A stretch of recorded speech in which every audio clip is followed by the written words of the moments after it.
Premier conseil des ministres du gouvernement Django Sissoko, c'était ce matin à Koulouba. Occasion pour le président de la République de rappeler que même si l'équipe a été remaniée, les missions, elles, restent intactes. La relance de la coopération technique et financière entre le Mali et ses partenaires, le sujet était à l'ordre du jour ce matin ici à Bamako, lors de la réunion conjointe entre l'État malien et ses partenaires. Le trophée de la 8e édition de la Coupe d'Afrique militaire 2012 est à Bamako. Le président de la République par intérim vient d'accueillir à l'instant l'équipe de l'USFAS au stade de Modibo Keïta des retours d'Abidjan. Voilà pour les titres. Mesdames, Messieurs, bonsoir et bienvenue. Je vous le disais dans les titres, premier conseil des ministres du gouvernement Django Sissoko, c'était ce matin à Koulouba sous la présidence du président de la République par intérim, John Kounda Traoré. Le président donc a saisi cette occasion pour rappeler que la mission reste la même, libérer urgemment les régions occupées et organiser des élections libres. Pour relever ces défis, le président de la République invite la nouvelle équipe à l'unité. Reportage Ibrahima Traoré. Palais de Koulouba, la nouvelle équipe gouvernementale prend place sous les lustres de la salle du Conseil pour sa toute première réunion. Le président de la République par intérim ouvre la séance et annonce que les deux défis à relever restent les mêmes. Au boulot maintenant pour récupérer rapidement les régions occupées et organiser des élections crédibles. Un travail urgent qui impose l'unité et la solidarité. Être membre du gouvernement du Mali aujourd'hui relève véritablement du sacerdoce. Ce ne sont que des problèmes à résoudre, que des responsabilités et du travail. Et la seule satisfaction que vous en tirerez, c'est de pouvoir dire un jour: j'ai participé au plus haut niveau à la libération de mon pays. J'ai participé au plus haut niveau à la préservation de la démocratie. Nous aurons besoin de beaucoup de créativité et d'esprit d'initiative, mais nous aurons besoin surtout d'être unis et solidaires, de former une équipe, une véritable équipe, si nous voulons gagner. Le chef de l'État par intérim affirme attendre beaucoup de cette équipe ministérielle. Seul le Mali doit compter en ce moment si difficile de son histoire, a-t-il laissé entendre. Pendant cette période exaltante que nous allons vivre ensemble, nous devons oublier nos couleurs politiques respectives, nos appartenances corporatistes, ethniques ou religieuses, pour ne penser que vert, jaune, rouge, et pour cultiver la même foi et viser le même but. Le message du président Traoré n'est pas tombé dans l'oreille d'un sourd. Aussitôt, le Premier ministre lui a réitéré l'engagement de tout le gouvernement pour l'atteinte des objectifs de l'heure. Le Premier ministre et les ministres formeront avec le président de la République un duo et il n'y aura pas de duel entre le président de la République et le gouvernement que j'ai l'honneur de diriger. Et je voudrais l'assurer de notre engagement à l'aider le plus efficacement possible à remplir cette mission au nom du peuple malien. L'heure de l'action semble sonner avec le gouvernement Django Sissoko, une équipe qui entend œuvrer dans la foulée pour améliorer davantage le bien-être des citoyens. En clair, faire de la lutte contre la pauvreté et la cherté de la vie une priorité, tout comme la question de l'emploi des jeunes.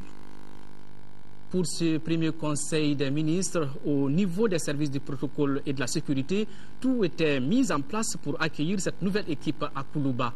Anciens et nouveaux s'y sont retrouvés avec en tête le président de la République par intérim. Une ambiance que nous décrit ici Sidiki Dambélé qui était dans les coulisses de Koulouba.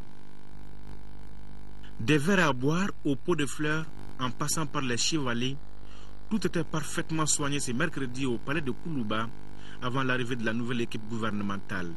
Le tout sous l'œil vigilant d'un important dispositif sécuritaire en alerte devant les balais de Mercedes noirs aux vitres teintées. À bord, des ministres dont certains découvrent pour la première fois la salle du Conseil des ministres et mesurent déjà l'énormité de la tâche qui les attend. que la paix revienne dans notre pays et que nous organisons des élections les plus rapidement possible, des élections crédibles et acceptées par tout le monde. Comment imaginez-vous cette salle déjà, la mythique salle de Conseil des ministres? Honnêtement, je n'ai aucune idée. Les défis, c'est connu par tous les Maliens. C'est les élections, c'est la libération du Nord. C'est l'émotion. Je ne peux dire que ça, je suis ému. Comment imaginez-vous déjà la salle de Conseil des ministres? Bon, comme je l'ai vu plusieurs fois à la télé, je crois que je la trouverai comme je la vois tout le temps à la télé. Pour d'autres ministres déjà plongés dans les dossiers, c'est la continuité.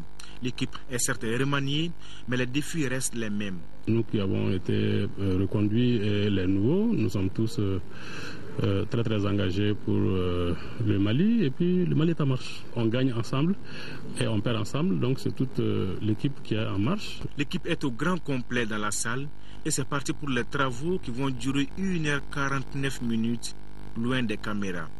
Heureusement qu'il y a là un porte-parole bien dans son rôle. Je disais un seul mot, dit que nous avons pleinement conscience du défi que nous avons à relever. Mais je le dis, je le précise, quel que soit le défi, il faut des hommes pour le relever. Ici, l'on est tous convaincus qu'il n'y a plus de temps à perdre et qu'il faut engager une course de fond contre la montre. Les urgences n'attendent pas. La course a déjà commencé. Le Conseil des ministres s'est réuni en session ordinaire ce mercredi 19 décembre 2012 dans la salle de délibération au palais de Koulouba sous la présidence du président de la République par intérim, le professeur John Kounda Traoré. Après examen des points inscrits à l'ordre du jour, le Conseil a adopté des projets de texte et entendu une communication. Bonsoir Ibrahima Djombele. Bonsoir Amadou Sankaré. Avec vous, le contenu de ce communiqué. Tout à fait. Mesdames et messieurs, bonsoir. Tout d'abord, au chapitre des mesures législatives.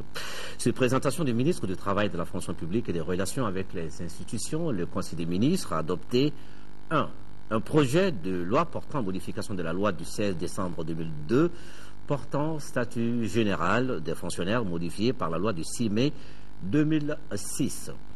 Le présent projet de loi s'inscrit dans le cadre de la mise en œuvre de l'un des points de l'accord signé entre le gouvernement et ses partenaires sociaux en octobre 2011. Il introduit une modification de la grille indiciaire de traitement des fonctionnaires régie par la loi numéro 0253 du 16 décembre 2002 portant statut général des fonctionnaires. Cette modification a pour but d'augmenter les indices dans toutes les catégories et dans toutes les classes et de corriger les disparités et incohérences entre les pas des échelons dans la même classe ou lors du passage d'une classe à une autre. Avec la nouvelle grille, l'indice plancher passe de 351 à 360 pour la catégorie A, 244 à 250 pour la catégorie B2, de 215 à 220 pour la catégorie B1 et de 151 à 155 pour la catégorie C. Les indices plafond passent respectivement à 920 points pour la catégorie A, 677 pour la catégorie B2, 600 pour la catégorie B1 et 540 pour la catégorie C2. Un projet de loi autorisant le gouvernement à prendre certaines mesures par ordonnance. Par ce projet de loi, le gouvernement, conformément à la Constitution, demande à l'Assemblée nationale l'autorisation de prendre par ordonnance certaines mesures durant la période comprise entre la clôture de la session ordinaire d'octobre ouverte le 1er octobre 2012 et l'ouverture de la session d'avril 2013. Cette autorisation vise à permettre au gouvernement de poursuivre l'exécution de son programme de travail dans les domaines de la création, de l'organisation et du contrôle des services et organismes publics, de l'organisation de la production, des statuts du personnel et des traités et accords internationaux. Au chapitre des communications, au titre du ministère de l'Agriculture, le Conseil des ministres a examiné une communication relative à la tenue de la 9e session du Conseil national de la sécurité alimentaire. La 9e session du Conseil national de la sécurité alimentaire s'est tenue le 20 novembre 2012, ici à Bamako, sous la présidence du Premier ministre, chef du gouvernement. Au cours de cette session, le Conseil a examiné notamment l'état d'exécution du plan d'action d'urgence à l'issue de la campagne agricole 2011-2012, la gestion de la crise humanitaire, la contribution des partenaires techniques et financiers, le dispositif de prévention et de gestion de la sécurité alimentaire et l'état des lieux. Il ressort de l'analyse de ces différents points que d'énormes efforts ont été consentis par le gouvernement en vue de minimiser les conséquences de la mauvaise campagne agricole 2011-2012 et de la situation humanitaire au nord du pays à travers des distributions alimentaires gratuites dans les zones vulnérables. Ces efforts ont été fortement appuyés par les partenaires techniques et financiers. Au terme de la session, le Conseil national de la sécurité alimentaire a lancé un appel aux partenaires pour l'aboutissement du processus de formulation de programmes majeurs en vue d'assurer la sécurité alimentaire durable, notamment pour les couches et les zones les plus vulnérables. Il a formulé des recommandations dont la mise en œuvre à court et long terme devrait assurer l'accessibilité aux céréales pour les populations des zones vulnérables, l'opérationnalité du dispositif de gestion et de prévention des crises alimentaires après son épuisement total, l'approvisionnement correct des marchés céréaliers pendant la période de soudure par des ventes d'intervention. Voilà, Amadou Sankaré, c'est qu'il faut les résidents du Conseil des ministres de ce mercredi. Merci Ibrahima Djambélé. Vous allez rester avec nous le temps de lancer cet élément. C'est désormais notre confrère Manga Dambélé qui a la lourde tâche d'être le porte-parole du gouvernement en sa qualité de ministre de la Communication. Ce journaliste très expérimenté occupait le poste de conseiller à la communication à l'ambassade de France à Paris. Son parcours, c'est avec Ibrahima Traoré. Son séjour en France ne semble rien changer en lui. Il garde toujours sa courtoisie, son dynamisme ou encore sa vivacité. Désormais, on ne l'appelle plus Manga tout court, mais plutôt Monsieur le ministre. Oui, Manga Dambélé est le nouveau porte-parole du gouvernement en sa qualité de ministre de la Communication. Il retrouve ainsi la grande famille de la communication après avoir passé 1 an à l'ambassade du Mali à Paris comme conseiller. Son riche palmarès a commencé au niveau de la presse écrite, notamment à Koli Magazine, à l'hebdomadaire L'Opinion et au journal Le Miroir. C'est en 1993 qu'il a fait ses premiers pas à l'ORTM. Il fut rédacteur en chef du journal télévisé avant d'être le directeur de la télévision nationale de 2004 à 2011. La carrière professionnelle du nouveau ministre de la Communication est ponctuée d'apprentissage et de stages de perfectionnement. On note un cycle de formation en journalisme électronique à Ouagadougou et plusieurs stages à l'INA de Paris. Manga Dambélé est titulaire d'un diplôme supérieur en journalisme obtenu au Centre d'études des sciences et techniques de l'information, le CESTI de Dakar. Il est détenteur aussi d'une maîtrise en psychopédagogie de l'École normale supérieure de Bamako. Le nouveau porte-parole du gouvernement, âgé aujourd'hui de 54 ans, a déjà retrouvé ses nouveaux collègues, toujours avec la même passion du service public. Série d'audiences, le président de la République par intérim a reçu cet après-midi en audience le ministre burkinabé des Affaires étrangères, Djibril Bassolé, et le professeur Dioncounda Traoré ont échangé sur les derniers développements de la situation politique et sécuritaire dans notre pays. Le Burkina Faso, médiateur dans la crise malienne, espère que la nomination du nouveau Premier ministre permettra de stabiliser les institutions de la République. Auparavant, le chef de l'État avait reçu le directeur division Afrique 2 du département des affaires politiques des Nations Unies. Le compte-rendu des 2 audiences, c'est avec Bourama Traoré. C'est une double audience avec un dénominateur commun, la crise malienne. D'abord avec le directeur division Afrique 2 du département des affaires politiques des Nations Unies.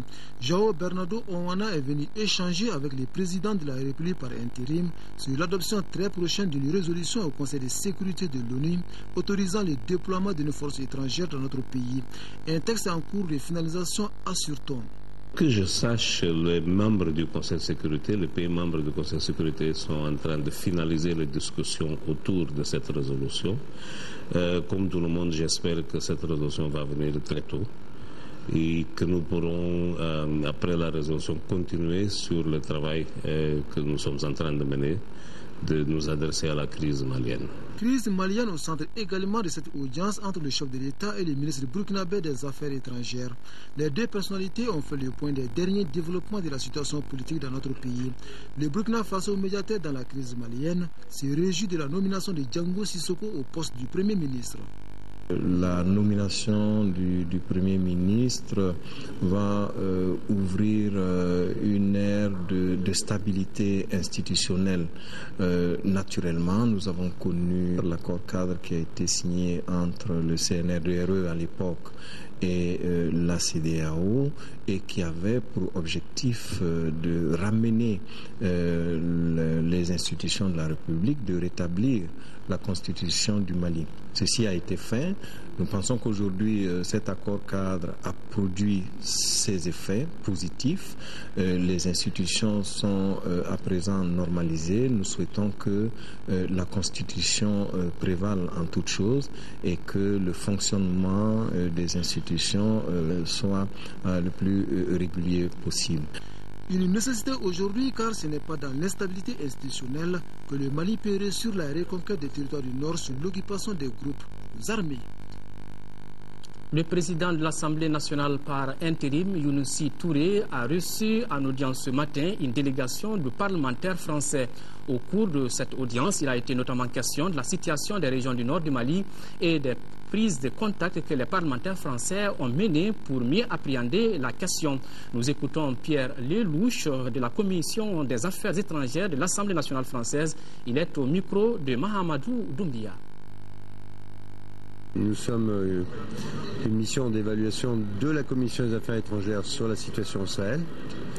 Et c'était un contact avec nos homologues du Mali, le président de l'Assemblée, les présidents de la Commission des Affaires étrangères, du groupe d'amitié, des députés du Nord, pour évaluer la situation dans le Nord, pour évaluer le processus de gouvernance politique, les élections, la reconquête des régions du Nord, et d'écouter les élus maliens nous donner leur point de vue. Et de ce point de vue, c'était extrêmement intéressant pour nous et extrêmement utile. Selon vous, quelle est la solution qu'il faut? Est-ce le déploiement des armées ou est-ce le dialogue? Vous nous laisserez le temps de mener le travail d'évaluation, de discussion avec les Maliens notamment, puis ensuite on arrivera à des conclusions. Mais aujourd'hui c'est un tout petit peu prématuré à ce stade. La conclusion de cette audience, c'est en tout cas nos collègues maliens sont très clairs sur l'idée qu'il faut consolider le système de transition politique qui existe aujourd'hui au Mali, mais qu'il ne peut pas y avoir de mise en place d'élections définitives tant que l'intégrité territoriale du Mali n'a pas été recouvrée et que tous les Maliens ne puissent pas voter, ce que nous-mêmes nous pouvons parfaitement comprendre. Cérémonie de passation de service ce matin au ministère de l'élevage et de la pêche entre le nouveau ministre de ce département, Diané Mariam Kone, et son prédécesseur, Makan Aliou Tunkara. Activité similaire au ministère des Maliens de l'extérieur et de l'intégration africaine entre Traoré, Rokia Gukine et le nouveau ministre, Maître Demba Traoré. Le Mali a enregistré en 2012 un manque à gagner de 600 milliards de francs CFA suite aux conséquences des crises qu'il traverse. C'est pourquoi la relance rapide de la coopération technique et financière est le souci majeur du gouvernement de transition pour améliorer les conditions de vie des populations. Tels sont les propos du ministre de l'économie, des finances et du budget à l'ouverture de la réunion conjointe entre le gouvernement du Mali et ses partenaires. Le compte rendu, c'est avec Abdraman Maïga. Cette réunion conjointe entre le gouvernement et les partenaires techniques et financiers se tient dans un contexte particulier marqué par les conséquences des crises politico-sécuritaires et la mauvaise campagne agricole de 2011. Cette année 2012 est considérée comme une année difficile, illustrée par l'occupation des régions nord du Mali, la suspension de la coopération technique et financière de certains partenaires suite aux événements du 22 mars dernier. Ces différents événements ont privé notre pays de près de 600 milliards de francs CFA. Cette rencontre a pour objectif de promouvoir un dialogue approfondi reflétant les enjeux de la transition, les préoccupations actuelles sur la gestion des finances publiques et les perspectives budgétaires à court terme. Ces chocs ont ébranlé les fondements de l'économie. Le taux de croissance du produit intérieur brut en 2012, qui avait été estimé à 5,6%, a finalement été moins 1,5% à nos estimations actuelles. Cette contraction du PIB s'explique par un recul généralisé des activités dans le secteur secondaire et du secteur tertiaire. Ces assises permettront également au gouvernement de faire une revue d'ensemble des préoccupations de notre pays. Par exemple, les orientations budgétaires axées sur les priorités de la transition pour la période 2012-2013, l'exécution à mi-parcours du budget 2012, la mobilisation des ressources de l'État et le système de contrôle des finances publiques. Tout comme les années précédentes, le cadre stratégique pour la croissance et la réduction de la pauvreté servira de référence pour les politiques économiques, financières et sectorielles mises en œuvre en 2012-2017, en se focalisant sur les objectifs de la transition et sur la feuille de route qui en découle. La rencontre a également été l'occasion pour le ministre de l'économie, des finances et du budget d'expliquer à ses interlocuteurs les priorités du gouvernement de la transition, à savoir la relance rapide de l'appui des partenaires techniques et financiers. Parlons toujours de finances. Le Conseil national du crédit du Mali a tenu hier sa deuxième session au titre de l'année 2012. Au cours de cette rencontre, le Conseil, après examen de l'évolution récente de la situation du système bancaire au Mali, s'est préoccupé de l'impact de la situation sécuritaire du pays et de la crise institutionnelle sur le portefeuille des banques. Les membres du Conseil ont salué la poursuite des opérations d'injection de liquidités par la Banque centrale visant à mettre à la disposition du système bancaire des ressources nécessaires. Maîtriser le fonctionnement du site web dédié à la disposition de l'information relative à la passation des marchés publics, c'est l'objectif d'un atelier national organisé à l'intention des acteurs de la finance publique, des privés et des spécialistes de la passation des marchés publics. Compte rendu, Alfousseni Touré. Le système d'information régional des marchés publics de l'Union monétaire ouest-africaine vise une plus grande transparence dans la passation des marchés publics dans l'espace régional. Aussi, le site web créé à cet effet est de nos jours un instrument incontournable dans les stratégies d'information. Après les 7 autres pays membres de l'UEMOA, c'est au tour du Mali d'abriter son atelier national.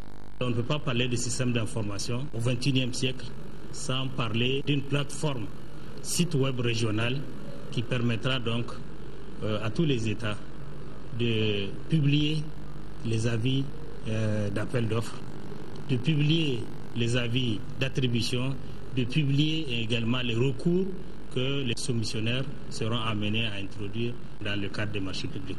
L'UEMOA a procédé à la mise en place d'un nouvel ordre juridique de la commande publique, une disposition qui entre dans le cadre d'un vaste programme de réforme des marchés publics.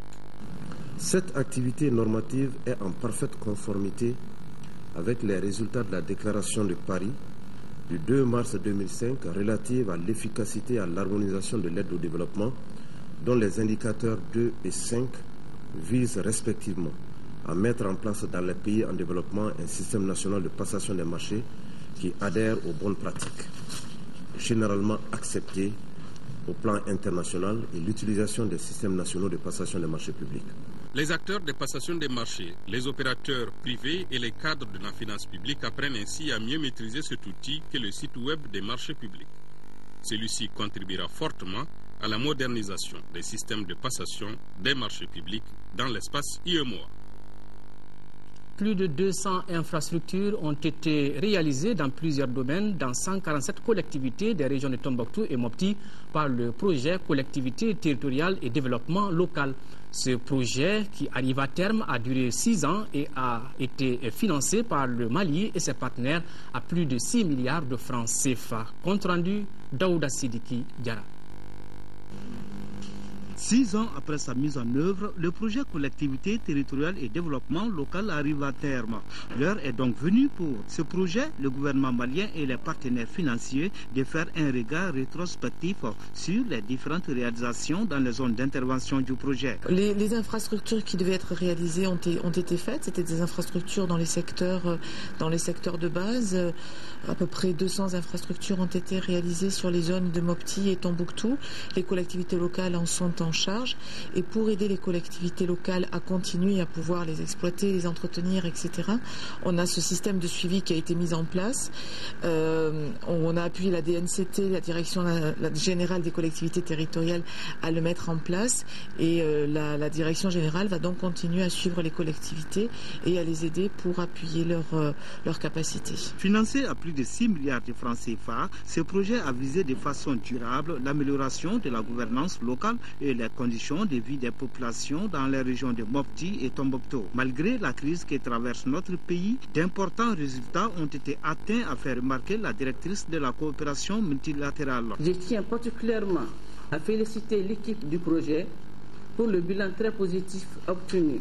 Comment ne pas remercier nos partenaires techniques et financiers qui ont bien voulu accompagner le gouvernement du Mali dans ses efforts de développement à travers le financement de ce projet. Aussi, voudrais-je saisir cette occasion pour solliciter encore une fois votre accord en vue de boucler les investissements en cours ainsi que l'accompagnement des communes pilotes pour la mise en œuvre des actions prioritaires des plans d'action de SAFIC. Ce projet couvre 147 collectivités territoriales, dont 116 dans la région de Mopti et 31 dans la région de Tombouctou. Il est né du partenariat entre le Mali, le PNUD, le Fonds d'équipement des Nations Unies, le Fonds belge de survie et l'Union européenne, ainsi que le Grand-Duché de Luxembourg. L'implication du genre dans le travail législatif durant la transition, le sujet était au cœur de 2 jours de travaux à l'Assemblée nationale. Les échanges portent sur les acquis et les obstacles liés à la protection des droits de la femme et des expériences internationales en matière d'intégration du genre, cas de la Côte d'Ivoire et du Sénégal. Ramata Konate.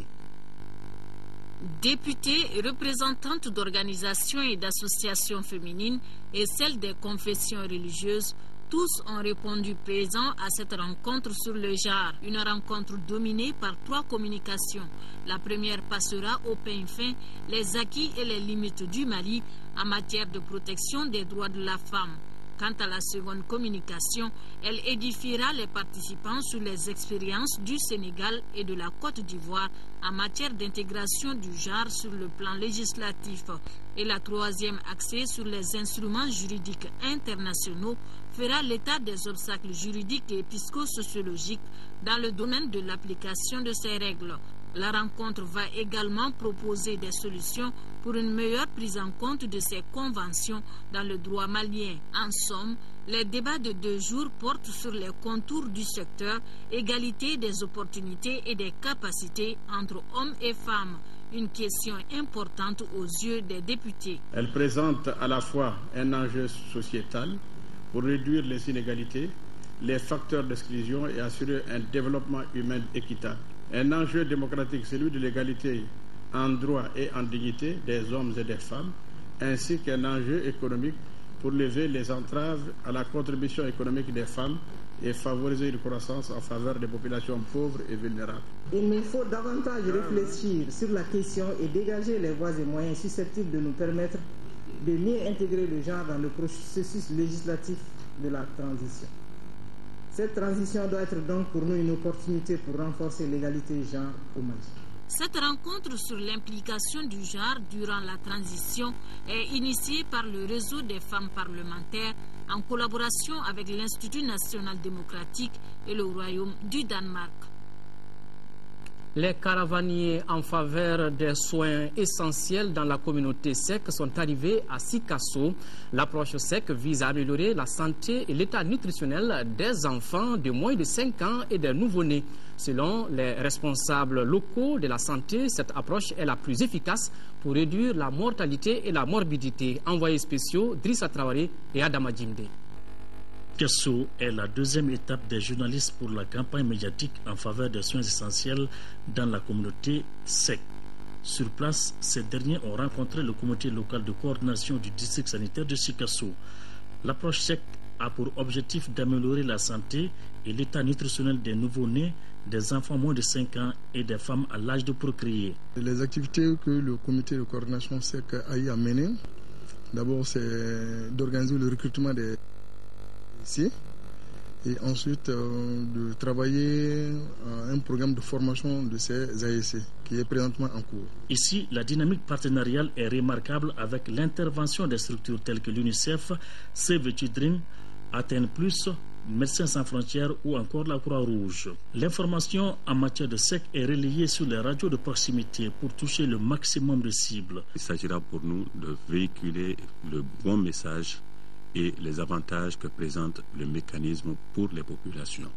Et cela doit figurer en bonne place dans le rôle de chaque homme et femme de radio pour une meilleure sensibilisation des populations, pour un changement de comportement, pour la promotion de la santé des populations de nos communautés. Par ailleurs, les 325 agents de santé communautaire fonctionnant de la 3e région suivent périodiquement des sessions de formation de mise à niveau. Le ministre de l'Administration territoriale, de la décentralisation et de l'aménagement du territoire, sur la base de la délibération de la Commission nationale d'observation de la Lune chargée de la fixation des dates officielles des fêtes musulmanes et du début du mois de Ramadan, a l'honneur d'informer la communauté musulmane que le mois lunaire Safar a débuté au Mali le samedi 15 décembre 2012. À l'intérieur du pays, en 4e région, plus d'1 milliard de francs CFA, c'est le budget 2013 de l'hôpital régional Niamakoro-Famba de Ségou. Ce budget qui a été soumis hier aux administrateurs de la 11e session du conseil d'administration de l'hôpital s'inscrit dans le cadre du renforcement de l'amélioration des compétences au titre de l'année 2013. Outre le budget, les administrateurs ont examiné les activités 2012. Compte rendu Kandesila. Comme tous les secteurs d'activité, l'hôpital Niamakoro-Famba de Ségou n'a pas été épargné par le contexte de crise que connaît notre pays. Qu'à cela ne tienne, le rapport d'activité 2012 de l'infrastructure sanitaire présenté aux administrateurs de la 11e session ordinaire de son conseil d'administration fait ressortir un taux global de réalisation de 79,47% dans les différentes prestations. Les missions assignées à l'établissement ont été assurées à hauteur de souhait. Cependant, j'aimerais toujours inviter la direction générale et l'ensemble du personnel à rester soudés, concentrés sur l'essentiel et dévoués pour l'accomplissement des missions assignées à l'hôpital. Au titre de 2013, le budget soumis à la session se chiffre à un peu plus d'1,2 milliard de francs CFA. Les grandes orientations du budget 2013, c'est continuer la motivation, la prise en charge du personnel dans le cadre de son maintien. Deuxième grande ligne, c'est d'assurer le fonctionnement optimal des différents services. Troisième ligne, c'est d'améliorer les infrastructures de l'hôpital. Et quatrième ligne, c'est continuer à soutenir les démunis et les indigents de l'hôpital. Les administrateurs ont également examiné le procès-verbal de la 10e session et le point d'exécution des recommandations et du budget 2012. Nous sommes dans le domaine de la santé, nous y restons. Halte à la tuberculose de mon vivant, c'est le thème de la journée mondiale de lutte contre cette maladie. Occasion pour les responsables de la santé et de ses partenaires d'échanger avec les hommes de médias sur la maladie. Compte rendu à Guibou Kouloubadi. Au Mali, l'incidence tuberculose a été estimée à 68 cas pour 100 000 habitants. Ainsi, 5 573 cas de tuberculose, toutes formes confondues, ont été notifiés en 2011, contre 5 299 en 2010. La stratégie halte à la tuberculose de l'OMS, dont la mise en œuvre est recommandée par tous les pays et partenaires, vise à réduire de manière drastique la tuberculose, moyennant des actions publiques et privées au niveau national et local. Ce thème vise à attirer l'attention sur l'impérieuse nécessité d'accélérer les actions en vue de garantir que les enfants d'aujourd'hui et de demain vivent et grandissent dans un monde où personne ne meurt de tuberculose. L'objet de cette conférence de presse est de donner d'amples informations aux hommes de médias sur la vie du programme de lutte contre la tuberculose. Elle aura permis aux hommes de médias de passer en revue les activités de lutte anti-tuberculeuse au Mali. Votre rôle est prépondérant dans la lutte contre la tuberculose. Je vous rappelle un de nos grands maîtres, le professeur Valax Fox, qui disait que la tuberculose est à 20% médecine et 80% organisation. Et dans ces 80% organisation, l'information, l'éducation, la sensibilisation représentent 60%. Au regard du coût élevé du traitement de la tuberculose, mais aussi la durée du traitement, le gouvernement malien a décrété la gratuité de la prise en charge au niveau de toutes les formations sanitaires, depuis le niveau centre de santé communautaire jusqu'au niveau des hôpitaux, en passant bien sûr par le centre de santé des districts. Il faut rappeler que le lancement officiel de la journée mondiale de lutte contre la tuberculose aura lieu ce jeudi à Bamako. Le concours des meilleures émissions radio et articles de presse a connu son épilogue cet après-midi à l'espace Bouna. 11 journalistes sur les 24 qui ont pris part à cette épreuve ont reçu des cadeaux composés d'ordinateurs, de téléphones portables et bien d'autres outils de travail. Le concours qui s'inscrivait dans le cadre des festivités de la Journée mondiale de la jeune fille célébrée le 11 octobre dernier vise à promouvoir les droits de l'enfant. C'était une initiative de l'ONG Plan Mali en partenariat avec la Fondation Orange Mali, compte rendu Agali Agissa. Au total, 24 journalistes ont participé à ce concours de meilleures émissions radio et articles de presse sur les violences faites aux filles. 11 dont 6 femmes et 5 hommes ont été primés et les 4 premiers, à savoir 2 dames et 2 hommes, ont reçu chacun un ordinateur portable. Kani Keita de la radio Clédou a remporté le prix de la meilleure émission radio et le prix du meilleur article de presse est revenu à Aïssata Foudé Samake du journal L'Indépendant. André Traoré de la radio Clédo et Abdoulaye Kone du journal Procès Verbal se sont distingués parmi les postulats masculins. Les autres lauréats du concours ont reçu des cadeaux composés de téléphones portables et de dictaphones. Les thèmes traités étaient centrés sur la faible scolarisation de la jeune fille, les droits de celle-ci et bien d'autres. Mon sujet était porté sur les violences faites aux filles, notamment l'excision, la prostitution, le travail forcé. Au cours de ce concours, j'ai fait beaucoup de recherches au niveau de l'APDF, au niveau du ministère de l'Éducation, toutes les structures chargées de l'enfance. J'ai eu à collecter des informations afin de savoir quelles sont les violences faites aux filles. Cette initiative de l'ONG Plan Mali, soutenue par la Fondation Orange Mali, vise à promouvoir les droits de la jeune fille au Mali à travers la presse. Les œuvres ainsi produites par les postulants du concours auront servi à informer et à sensibiliser la population sur les conséquences des violences faites aux filles ainsi qu'à promouvoir leurs droits comme celui relatif à une éducation de qualité. Quant au ministre de la Communication sortant, Bruno Meiga, il a exprimé le regret de quitter le département de la communication tout en invitant les initiateurs du concours à persévérer davantage pour un meilleur changement de comportement en faveur des droits de la jeune fille. En deuxième région, le cercle de Banamba a accueilli hier les travaux de la revue annuelle régionale du projet d'appui au développement communautaire PADEC. Au cours de la rencontre, les acteurs ont partagé le bilan des activités 2012 et les perspectives pour 2013.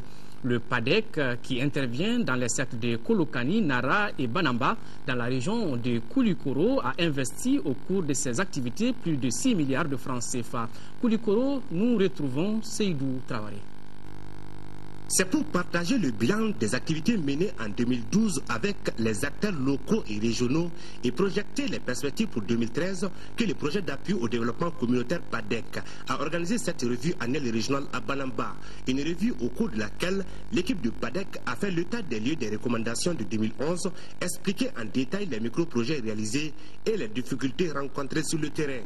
Au dit des acteurs du projet, le bilan est satisfaisant dans les 3 cercles d'intervention avec 118 micro-projets réalisés sur une prévision de 166, le tout pour un investissement de plus de 6 milliards 650 millions de francs CFA. Je pense qu'on peut dire que le PADEC a fait du bon travail, étant donné que sur les prévisions qui avaient été faites en 2011, nous avons constaté que 3 cas, donc 75% de ceux qui étaient prévus ont pu être réalisés. Tout au long de ce projet, qui malheureusement va prendre fin l'année prochaine, je pense que l'accent a été suffisamment mis sur la formation, le renforcement des capacités de nos populations. Il faut remercier le projet et ses acteurs ici présents. Aussi, en félicitant l'équipe du PADEC, le chef de l'exécutif régional a engagé les services techniques de l'État à la bonne exécution des 3 recommandations retenues, à savoir la prise en compte de la situation des CESCOM, des banques de céréales vis-à-vis de Djigia Souba, de demander aux services techniques d'améliorer les prestations avec le PADEC et accélérer la recherche de solutions à la grande crise que traverse le réseau d'épargne Djigia Souba, quand on sait que le PADEC a été prolongé jusqu'en décembre 2013.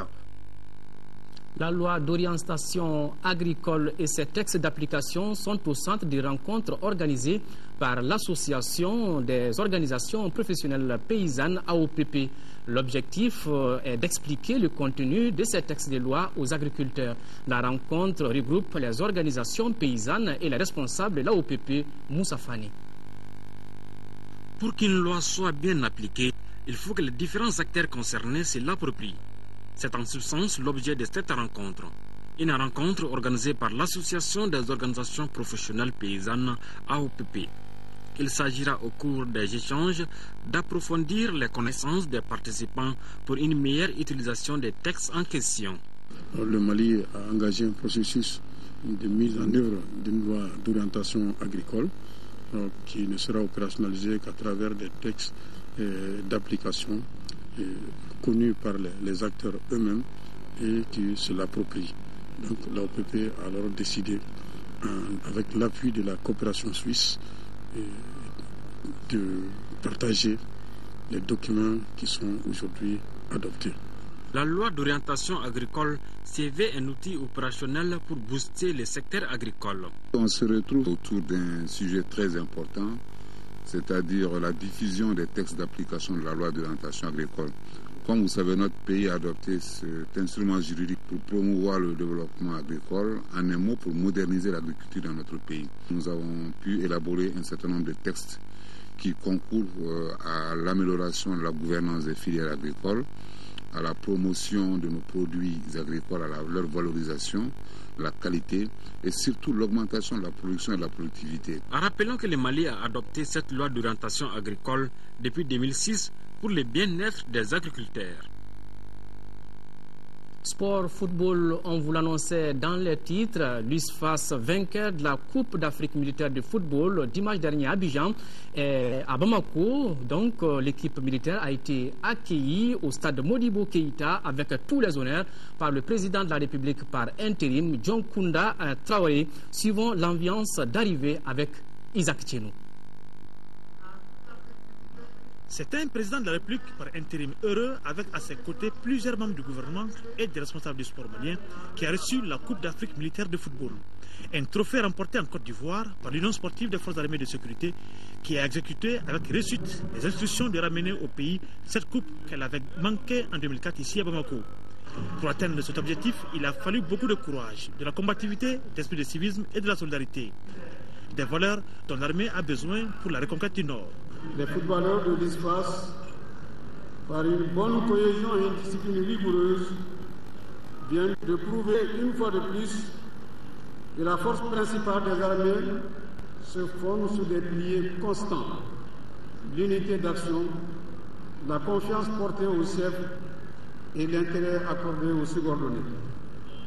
J'invite l'ensemble des personnels des forces armées et de sécurité à s'inspirer de ce bel exemple d'engagement, surtout en cette phase particulièrement critique de l'histoire de notre pays. Que tous se retiennent en permanence que l'engagement individuel contribue toujours à la victoire collective.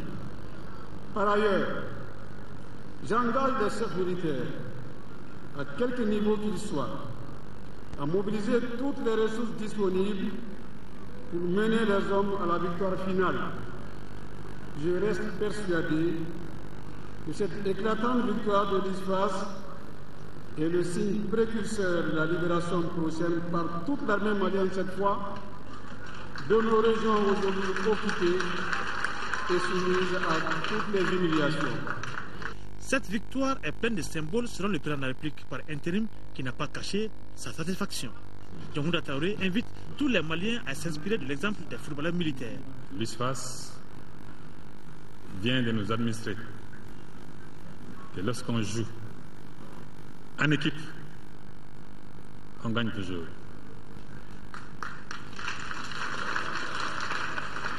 Symbolique, parce que je considère pour ma part que cette victoire est un clin d'œil de la part du Tout-Puissant. Parce qu'elle vient justement de l'armée malienne. Et ces forces dont nous aurons besoin dans quelques semaines ou dans quelques mois pour libérer le nord du Mali. Cette victoire est donc une victoire prémonitoire d'autres victoires plus grandes et plus éclatantes encore. C'est la raison pour laquelle, pour exprimer à nos joueurs de l'USFAS, pour leur dire à quel point la patrie est fière d'eux, que j'ai décidé, en tant que chef suprême des armées, d'élever chacun des joueurs au grade supérieur. L'USFAS, à titre de rappel, a remporté la 8e édition de la Coupe d'Afrique militaire dotée du trophée Blaise Compaoré en Côte d'Ivoire en battant en finale le tenant du titre, le Cameroun, par 1-0. Voilà, c'est sur ces belles images de victoire de l'USFAS que prend fin cette édition. Merci de l'avoir suivi. Demain, 10h, 13h, Aïssata Ibrahim Maïga. À 20h, vous serez avec Ndeye Sissoko pour la grande édition du soir. Mais avant, à 18h, merci une fois de plus d'avoir suivi cette édition. On n'oublie pas nos compatriotes des régions vivant sous occupation. Au revoir et bonne nuit.